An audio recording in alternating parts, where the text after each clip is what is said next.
meses até alcançar a Lua. Para a gente entender um pouco mais sobre essa missão da Agência Espacial Japonesa, eu converso com Pedro Pallotta. Ele é especialista em aeronáutica e divulgador científico do canal Space Orbit. Pedro, muito obrigado pela sua presença no nosso CNN Prime Time. Por que os olhos de tantos países estão se voltando novamente para a Lua? Qual é o interesse por lá, Pedro? Boa noite. Boa noite, Márcio. A Lua é algo muito interessante porque a gente consegue ver ela praticamente todas as noites, né?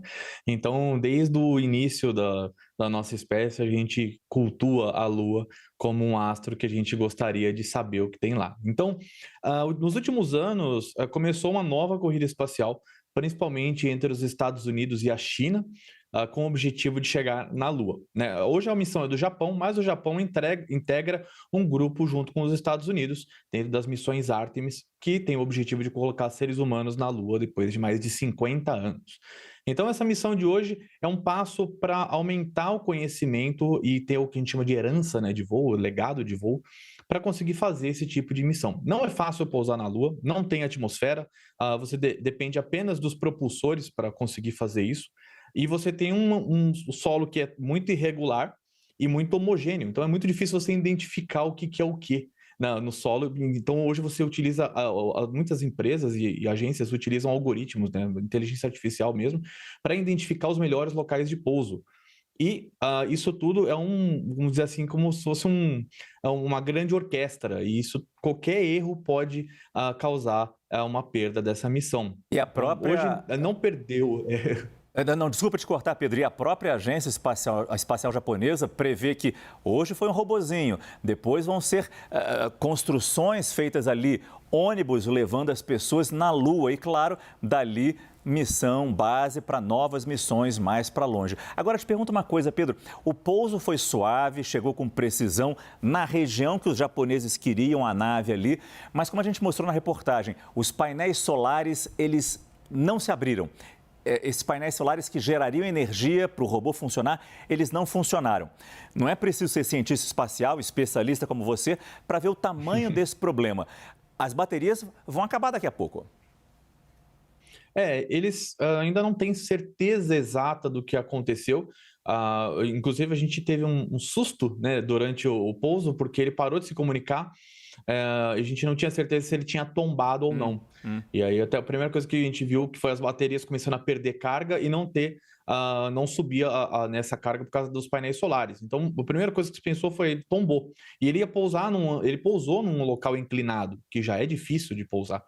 Então, depois de algumas horas, a própria JAXA, que é a Agência Espacial Japonesa, fez uma conferência de imprensa explicando que ele pousou, que já foi um grande alívio para todo mundo, que a gente não tinha certeza absoluta até então, mas os painéis solares não funcionavam. Eles são painéis solares que são apoiados, eles não são dobráveis, como vários outros projetos são, e não se tem certeza por que ele não está carregando. A gente pode inferir desde instalação incorreta até algum tipo de conexão que foi danificada durante a trajetória para a Lua. Então, não é algo que a gente consiga bater o martelo nesse momento.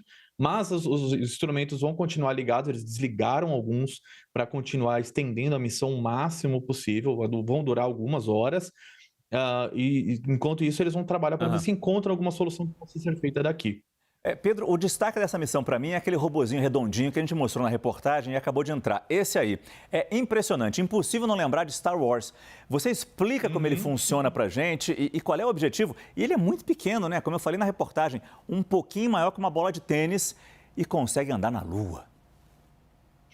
Hoje é uma mudança que tem nesse tipo de veículo que vai para a Lua ou até mesmo para outros locais do nosso sistema solar, que são coisas menores. A gente está acostumado antes de ver coisas muito grandes. E hoje tem iniciativas menores que buscam trazer inovações que possam auxiliar numa eventual exploração, fazer testes, fazer análises, sem ser um equipamento extremamente caro. Então ele se abre, né, exatamente como o robozinho do Star Wars é redondinho, assim, e ele vai girando as perninhas para essas duas rodinhas para se manter estabilizado.